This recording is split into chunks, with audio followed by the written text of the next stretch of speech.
Hello everybody, James here from ItsMuchMore, and we're back for another video with my friend Jack. We're talking about WWF Hasbro figures. This is now Series 2, so let's take a look.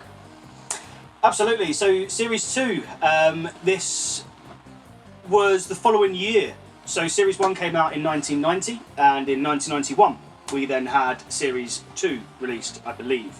If the timeline that I've found online gives me the right information. So Series 2, we saw a few changes. Okay, so Series 1, they came straight out the gate. They had 12 figures released. Yep. Series 2, they already reduced this down to 9.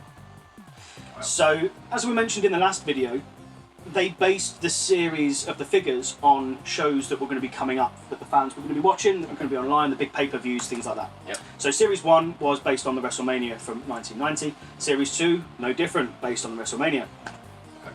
So the big match for WrestleMania, this is now 7 in 91. It was a retirement match between the Ultimate Warrior and Macho Man Randy Savage, and those two should both appear in this series, am I correct? Yes, they do indeed. We see totally new figures from both of them. We see new figures from all of the repeating wrestlers that come into this season as well. So yeah, it was a retirement match. Neither of them really retired. I mean, they came back anyway. So yeah, great gimmick, but ultimately it didn't work. So at this time, you really still had your main fan favourites. You had your Warrior, you had your Macho Man, you had your Hulk. You had other people that the purists like. So Snooker, Jimmy Fly Snooker was in this series. $1 Million Man, Ted DiBiase came back into this one. Oh, great. We had a couple of new entries now. So we had Rowdy Roddy Piper. Okay. Cool. Great fan favourite. Yep. We had Honky Tonk Man. We had Dusty Rhodes as well, one of the rarer of the figures out of all of the series, which we'll go through a little bit in regards to those figures and their designs. So let's have a look at some of the advertising that was released. So you can see we've got the TV advert, which is full of beans in regards, that's an expression in the UK that we use when Someone's a bit hyperactive. A bit pumped up, yeah? Pumped up, yeah. They're a bit... showing as much power as they do in the ring. Yeah. And, you know, overacting as well. You know, trying to lure the younger audience to buy them. You know. Yeah, it's that, was it nag factor, isn't it? Yep. The kids have the nag factor on the parents to go and get the toys. Yeah, absolutely. The TV ads didn't stop. They ran this next advert, as you can see on the screen. Loads of energy, huge amounts of aggression and energy in the video. Look at some of the print ads, so you can see on the screen now. They kind of cheated a little bit here. So if you're looking at the print ads, you can see on the screen that some of these were from Series 1. Well, they had to make up for the gap. Yeah. So there was 9 released in this series, 12 in Series 1, so they've added an extra 3. Okay. So we'll give you a few seconds just to spot what 3 were added. Did you get them? I got them, yeah. Of course he did. And I did as well. Anyway, the ones that you see, Boss Man was added into this. You also had Brutus was added into this from Series 1. And then last but not least, my favourite from the series, Jake, Series 1 was added as well. The ring, by this point, had already been released. So people were buying the ring, but the apron was never there. So they've already scrapped Jake the Snake's bag for Damien. The ring, still there, the apron, sorry, still there for the ring. But if you look closely, and there's been some conspiracy theories about this, and I'm not a fan of the conspiracy theory, but this one is quite a tempting one. The layout of the crowd in the background of the photos is identical to how it was in Series 1. Right. So this means one of two things. They were already available? Or made? Yeah, they were already made and available when they'd done the promo shoots for Series 1, or they just had the same layout available for the photo shoot in the studio when they went a few months later to do Series 2. We don't know. Genuinely, we don't know. That's a generic ring, isn't it? There's no logo in the middle.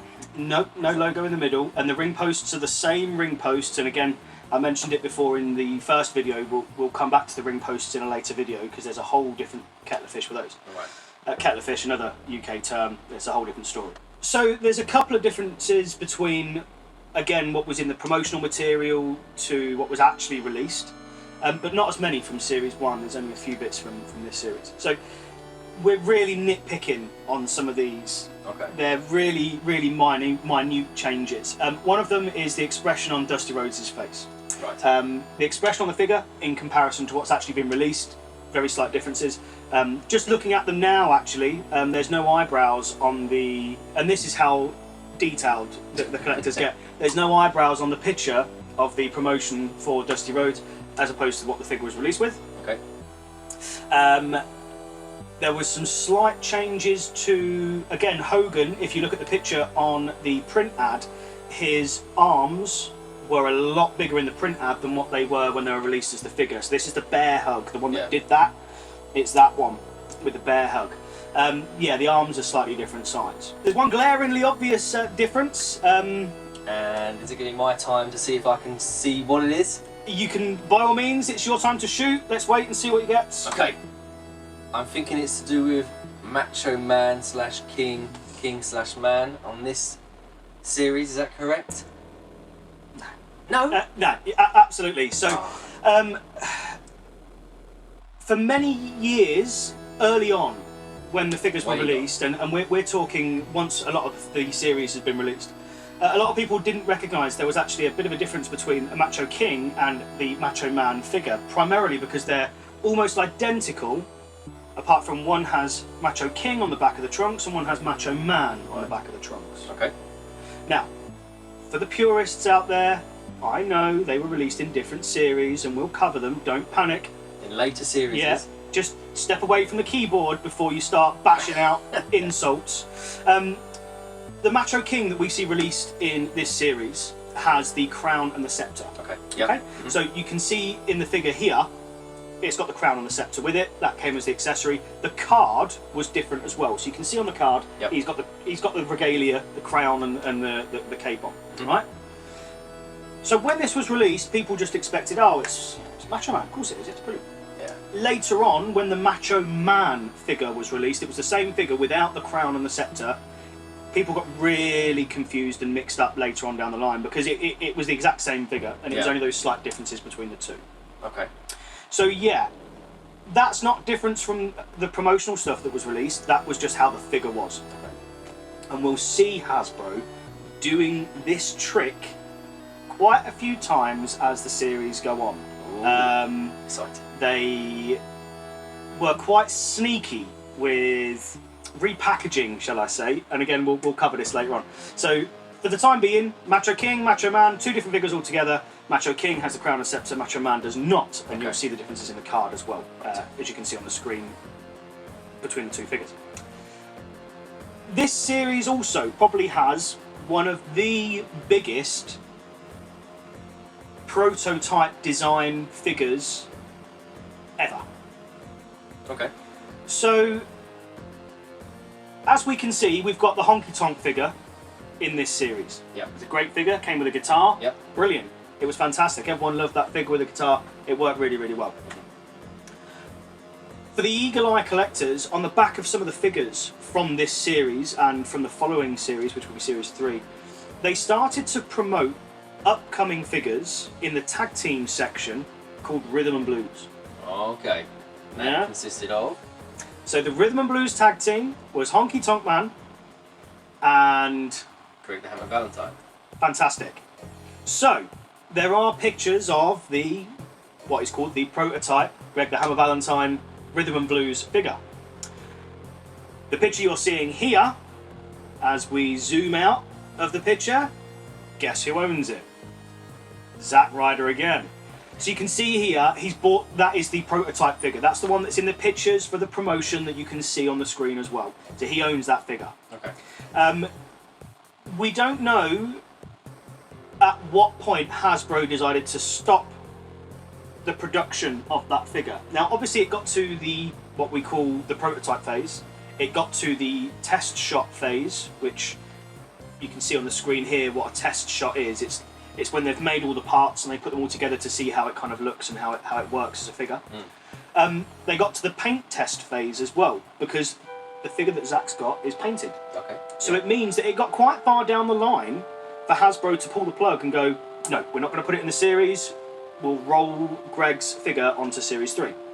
Okay. I mean, because it got that far because he does appear, like you say, on the backs of some cards. Yeah, absolutely. And within the promotional material as well. So there was clear intent for Hasbro to release the figure. Okay. They got so far down the line and then they pulled the plug. The only reason why was because the tag team split up. Yeah, they did. That was it. They just stopped being a tag team. So on one of the previous videos, as I mentioned, you've got so many months from Hasbro's perspective to design, produce, promote and release. Yeah. And if anything changes between there, the figure can get pulled. And Greg the Hammer Valentine Rhythm and Blues was a prime example of that. It just got pulled towards the end and rolled on. Now this is adding to speculation as to why people think that this series only had 9 figures in, rather than Series 1 having 12. Because they got so far with Greg the Hammer Valentine they pulled it out, they could have had 10. Right. But they had to roll back to 9. So that's a theory. That's all it is. It's just a conspiracy theory. Well, that one isn't. Another That's proof. conspiracy. Well, it's not. That one's proof. So it's Oh, a conspiracy theory. okay. So you can So see that's the proof. pictures. Yeah, that's not a conspiracy theory at all.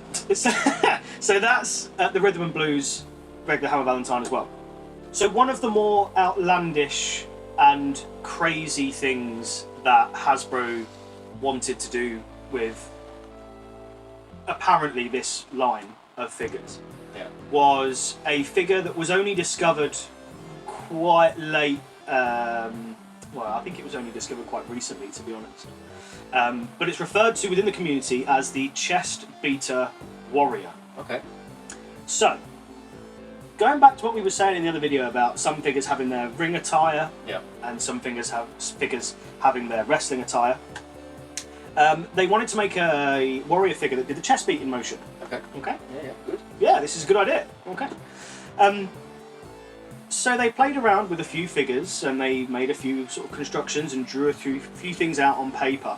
And they created what is probably considered a monster. Some people would look at it and they would love it. Some people would look at it and want to burn it. Some people would probably look at it and just laugh. Okay. No, I know this is the first time I'm showing the picture to James here. Yeah. Let's have a look at it. So, yeah, let's... 3, 2, 1... That is the prototype design for the chest beater warrior. Jeez. Wow. Yeah, it's a mess. So let's just strip it down to its components for a second, just so very quickly. So I don't own this figure, by the way. This is someone else's figure. Is it Zack Ryder? No, I'm not sure. Not sure on this one. But the thing is, you can make this figure yourself because they actually show you in some of the paperwork designs that were found how they made the figure, and they just made it from other parts, other figures. So you can see you've got the body there of one of Demolition, so you can see that straight away. You've got the legs of Hacksaw Jim. I'm not 100% where the arms are from. I did have the list, I can't remember off the top of my head. I've not got my sheet in front of me. But you could essentially break the figures down yourself and build it yourself. So it's using the head of Season 1 Warrior? No, I think that's Season 2. Season 2. So that's this warrior. So the Season 1 was the the green one, the jumper, and then this one is the white warrior, the white trunks warrior. Okay. So they wanted to design it so that you could sort of beat the chest with some mechanism inside, but it proved to be far too complex for them to make. So they just reverted to the warrior that we see in this series. Okay. So that is a bit of a monstrosity, really, but it just showed you what they were trying to achieve. They really wanted to take on board the characters and what they did and how they worked in and out of the ring. He did that a lot. That was his powering up. He did that in the ring when he's kind of like what Hogan does, hulking up. Warrior did that. He did his chest. Yeah, absolutely. And you look at the three things that people, or the top things that people remember Warrior for: Gorilla Press Slam. They've got that box ticked. Yeah. Beating the chest, where they tried to tick that box. Shaking the ropes. You need the ring to do that, I suppose. Yeah. And having a figure that did it if you didn't have the ring, would just look a bit stupid, so Yeah. that was fine. That was kind of one of their options they wanted to go for, and it didn't really work. So we've seen some of the oddities and some of the curiosities that this series had. And looking at the actual figures that were released, so the full list of figures, and this is the singles, by the way. We'll go through the tag teams in a bit. I'm going to bundle all the tag teams together in another video. So we've got Snooker, Yep. as mentioned, Piper, Yep. Hulk, another version, Yep. Warrior, another version, $1 Million Man, Dusty Rhodes. Who else have we got? Honky Tonk Man. We've got, who else is down there? Another Macho. I think that's it. That makes our 9, doesn't it? So favourites, really, from this series. I don't have many. I don't think this was the strongest series out of, in comparison to Series 1. I much preferred Series 1 to this one. But for me, favourites, I would go with Warrior. I think because the move in the figure suited him so much better, and the attire they put him in suited better than they did in the first series. And the Series 1 Warrior was so atrocious that I think this one was much better and much more fitting to the character. Okay. So that's my favourite. How about you? Favourite for me, it's got to be Piper, purely because of the punch move. I mean, I didn't see any of that in Series 1. Just the fact that you can roll back the arm and do a punch. And it was quite useful in the ring when I had a couple of wrestlers in there. It was always pulled off quite well, so yeah, quite like that one.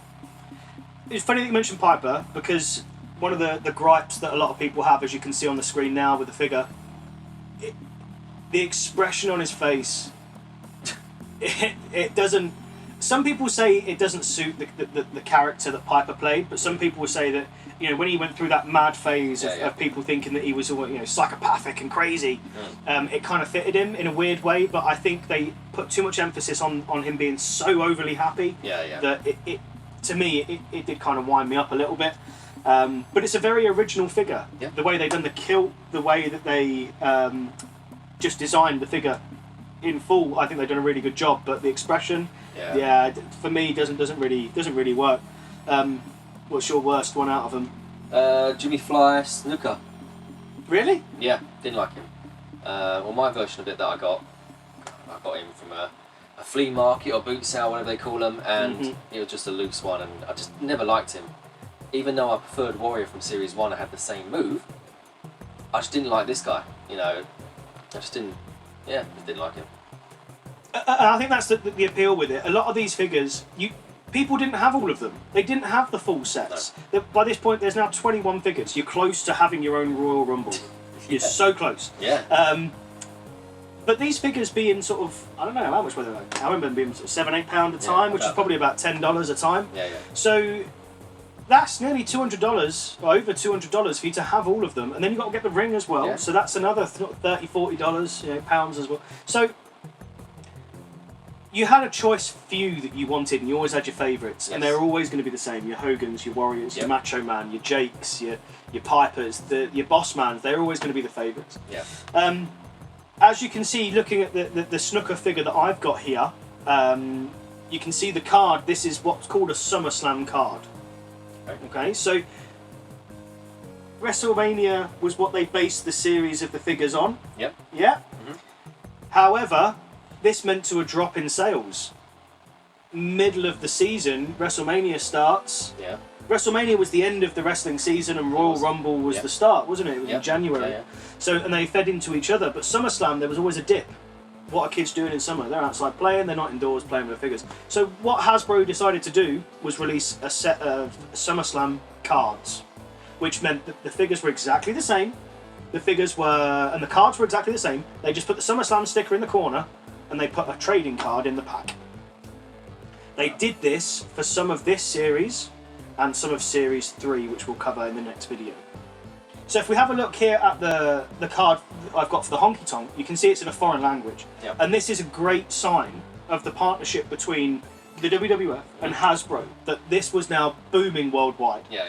So you had a huge rise in what we call foreign cards, and these are either cards that aren't UK or US. And I'll go through a little bit about these as we go through the videos. So the foreign cards were exactly what they said. They were either in normally in Spanish or in French. You also had some what were called dual language cards, which are really, really rare, which is the same card, just the languages were in two languages. All right. Okay. And they're really rare. I don't have any of those. Okay. They're really hard to come by. But that just shows the level of popularity between not just the UK and the US, but the rest of the world for these figures. Because it's really from this series and Series 3 as well, you see a huge rise. And there's also, later on in the videos, there's another huge rise in popularity with figures that we'll see and we'll discuss. Okay. So, yeah, that is Series 2. 2. That's the second one. Roll on Series 3, I say, Owen. Yeah, because Series 2 wasn't, like you say, wasn't your best for the collection of wrestlers that you had in it. No. Series 1, you know, they put all the stops in that one, but the Series 2, it was kind of, as you saw from the promotional things at the start, they kind of already had them maybe already there, you know. So Absolutely. they were probably just picking the best ones for Season 1. I mean, this is speculation, but which ones they wanted to use, but yeah. So that was Series 2. Absolutely. So we're going to take a look at Series 3 real soon in our next video. So what we've got to expect for that one? Oh, Series 3, there's some corkers, there really are, and we see in Series 3 possibly one of what I think is the funniest figures. Okay, well, even more funnier than the Ultimate Warrior. No, you'll never be that. Okay. No, funniest commercially released figures in Okay. Series 3, and I'll tell you why, and I've explained it to other people before and they just think I'm being mad, but I find it hilarious, so yeah. Cool. Well, thank you, Jack, again for another episode as you. part of this series here that we're doing. So I've been James from ItsMuchMore along with Jack, and this is the WWF Hasbro figures. It's Series 2. If you missed on Series 1, go and check it out. It's there's going to be links in the description below, or even the top right hand or left hand side. There'll be a card showing you for the previous video. If you want to hit the subscribe button as well. We've got a button there. Press on that to not miss out on the next video, and we'll see you next time. All the best. Take care of yourself. Bye bye.